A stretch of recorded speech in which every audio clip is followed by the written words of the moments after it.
Time to take a look at our All Sports West New York High School Football Top 10. Large School, Jamestown Sweet Home, still up atop, undefeated. Canisius, a tough road loss. St. Joe's, South Park, Orchard Park, West Seneca East, Kenmore West, Grand Island, and McKinley round out the top 10. Let's take a look at our small school. Number 1, Alden, still unbeaten, followed by unbeaten Cleve Hill, Randolph, Cheektowaga, Fredonia, Burgard, Maple Grove, St. Mary's, Depew, Pioneer, and of course Steve Manson's wondering where Tonawanda is. And if you would like to be a football coach or football team in the audience for the Fred Jackson Show, perhaps we could get Tonawanda in, Steve. You can call us at 929-9084 or email us at info@WBBZ-TV. Steve Manson, the hockey man, and he, as you guessed by now, a Tonawanda native, and they lost the big... As usual, you got it wrong. I'm an NT native. Oh, I had it reversed? I'm a Grand Island native. I was born and raised on Grand Island. Why do I think you're from Tonawanda? Well, because I live in North Tonawanda, and you don't know the difference. Oh, my mailing address is North Tonawanda. I should. But I live in Wheatfield. Yeah, so that's right. The whole county's goofed up. We used to beat Niagara Wheatfield all the time. In what? Everything. North Tonawanda? Other than wrestling. Football game, no, not wrestling. Grand Island. Not Grand Island. Yeah. Oh, Grand Island. Yeah, you know what? That could be a whole nother show, folks, and certainly not in wrestling. No, we didn't beat you in wrestling. Okay.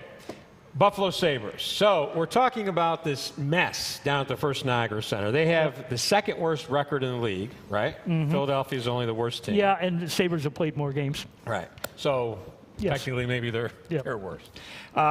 So when it comes down to it, because we've heard the chants at the arena to fire Darcy, but whose fault do you think this is? Well, I think there's a lot of fault to go around at all levels, but I'm going to put it, and I'm going to preface it by saying, I think what he's done in this community is fantastic. What he's done down in the waterfront, what he's done in the arena, what he's done privately to charities. I think Terry Pegula is just an outstanding citizen.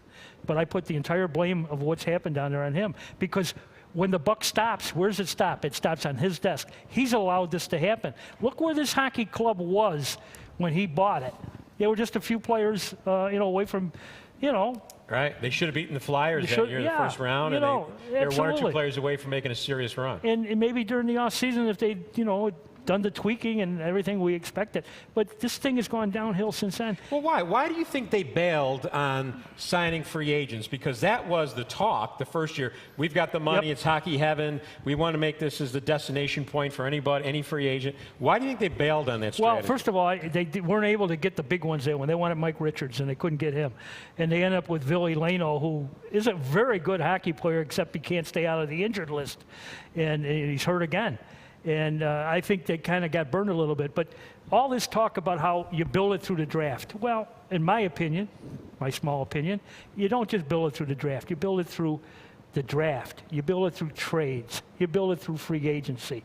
There's so many levels. And they seem to be all in on whatever it is that they're all in that year. 1 year it's going to be all free agents. Next year, well, we're building through the draft. And next year, and we don't never seem to pull the trades off. I always keep hearing Darcy Regier say that trades are hard to make.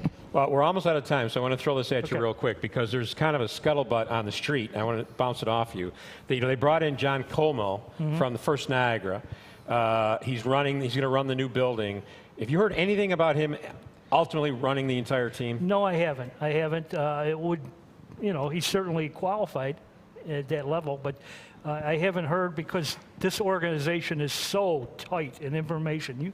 You know that. They just don't let it out. So if they're, I don't know what to say. Okay, well, we'll see. You heard it here first, Steve, as you would say. I would Steve, say. it's always a pleasure having you on, especially when you're this fired up. And especially how when can you not be? Especially when your belly is full of free food compliments of the Buffalo Sabres. I mean, this is Terry Pegula's team, but it's our team. That's right. It is your team. I was there in 1970. And you were a very young lad in 1970. Yes, I was. Steve, really, thanks so much for being on. We'll have you on next month. Okay, Bob. Okay? Steve Manson, the hockey man, will be back to wrap up All Sports West New York right after this.